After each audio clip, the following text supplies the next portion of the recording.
أسارير وجه صبيح تسر أسارير وجه صبيح. اگر الجھن پیدا ہوتی ہے تو میں بتاتی ہوں، ورنہ جب آئے گا تبھی بتاؤں گی. کیا کہتے ہیں؟ جی بتا دیجیے، آلریڈی دماغ میں چلنا شروع ہو گیا، ایسی رہتی.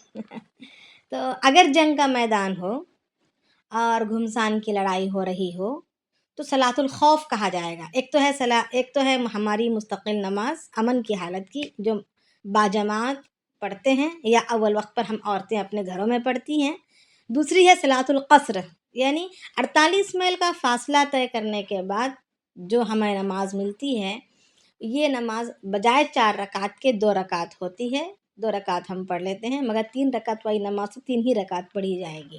اور اس میں سنت اور نوافل اگر نہ بھی پڑھیں تو گنجائش ہے، صرف فرض اور وتر ادا کر کے ہم رخصت ہو سکتے ہیں آگے کی طرف. یہ ہوگی صلاۃ القصر. اب صلاۃ الخوف جو ہے یہ وہ نماز ہے جس میں کبھی 2 رکعت یا کبھی 1 رکعت یا اشارے سے، اور بعض کے نزدیک صرف تکبیر ہی کافی ہے، مگر تکبیر کا اگر کہہ بھی لیں تو بعد میں امن کی حالت میں نماز کو دہرا دیا جائے گا. تو صلاۃ الخوف کیسی ہوگی؟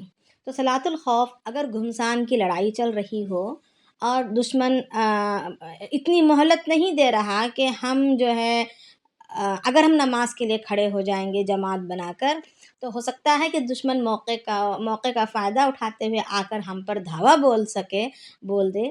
تو اس کے لیے نگرانی کرنے کے طور پر کیا کیا جائے گا کہ دشمن کے مقابلے میں ایک جماعت لڑتی رہے گی اور ایک جماعت آ کر اپنے امام کے پیچھے رکعت باندھے گی، اور قیام میں سورہ فاتحہ اور ضم سورہ اور پھر رکوع کرنے کے بعد، رکوع اور سجدے سے اٹھنے کے بعد 2 سجدے کرے گی، 1 رکوع اور 2 سجدے کرے گی. پھر اس کے بعد وہ جا کر دشمنوں کے مقابلے میں لڑنا شروع کرے گی، اور جو جماعت لڑ رہی تھی وہ آئے گی اور آ کر امام کی دوسری رکعت میں یہ شریک ہو جائے گی، اور یہ نئی آنے والی جماعت کی پہلی رکعت ہوگی اور امام کی دوسری رکعت ہوگی. پھر اس کے بعد یہ اپنی 1 رکعت پورا کرے گی، یعنی امام کی دوسری رکعت تھی مگر یہ آنے والوں کی پہلی رکعت ہے. تو رکعت پڑھے، پھر رکوع کیا، پھر سجدہ کیا، اور امام تشہد پڑھ کے سلام پھیر دے گا، مگر یہ سجدے سے اٹھ کر یہ جماعت واپس جائے گی اور دشمن کے مقابلے میں لڑنا شروع کرے گی، اور جو جماعت صرف 1 رکعت پڑھ کر گئی ہوئی تھی وہ واپس آئے گی اور اپنی بقیہ 1 رکعت کو اپنے طور پر اپنا پڑھ کر سلام پھیر کے پھر واپس جائے گی. پھر اس جماعت کو مہلت دے گی، وہ آئے گی اور اپنی دوسری رکعت پڑھ کر وہ اپنے سلام پھیر لے گی. یہ اس طریقے سے اگر کچھ مہلت ہے، یعنی وہاں پر بندوں کی کمی نہیں ہوتی ہے، بندوں کی مین پاور کی اگر کمی نہیں ہوتی ہے تو اس طریقے سے کر سکتے ہیں. اگر اتنی بھی مہلت نہیں ہے کہ ایک جماعت آئے اور ایک رکعت کر کے پڑھ کر چلے جائے، ایسی اتنی بھی مہلت نہیں ہے، اتنی گھمسان کی لڑائی ہو رہی ہے اور فتح قریب ہے، اگر چھوڑ کر جائیں گے تو پھر واپس یہ جنگ کا ماحول بگڑ جائے گا. ایسی صورت میں پھر سواری پر ہی، اپنے گھوڑوں پر ہی، یا اگر چل رہے ہیں پیروں سے اگر ہو رہا ہے کچھ معاملے تو اسی سے ہی، مگر اشارے سے یا جیسے تیسے کر کے پڑھ لی جائے گی، بھاگتے ہوئے یا اشارے سے. اب یہاں پر فرجالن یعنی پیر چلتے ہوئے. فَإِنْ خِفْتُمْ اگر تم حالت خوف میں ہو تو فرجالن پاؤں چلتے ہی، او رکبانن یا سواری کی حالت میں، یعنی اگر کوئی سواری پر ہیں اور لڑائی چل رہی ہے، یا تو پھر دشمن بھگا رہا ہے پیچھے سے اور ہم بھاگ رہے ہیں، تو ایسی صورت میں بھاگتے بھاگتے ہی اشارے سے پڑھ لیا جائے گا. اگر اتنی بھی مہلت نہیں ہے کہ نماز کی طرف توجہ کرنے کی بھی مہلت نہیں ہے، ایسی صورت میں اپنی لڑائی کو مکمل کر دیا جائے گا. پھر جب امن حاصل ہو جائے تب جا کر پھر نماز پڑھی جائیں گے، اور پھر اس کے بعد اپنی 2 رکعت نماز سکون سے پڑھ لیں گے. آئی بات سمجھ میں؟ مگر نماز پڑھنی ہے، نماز معاف نہیں ہوگی. تو پھر ایک سوال،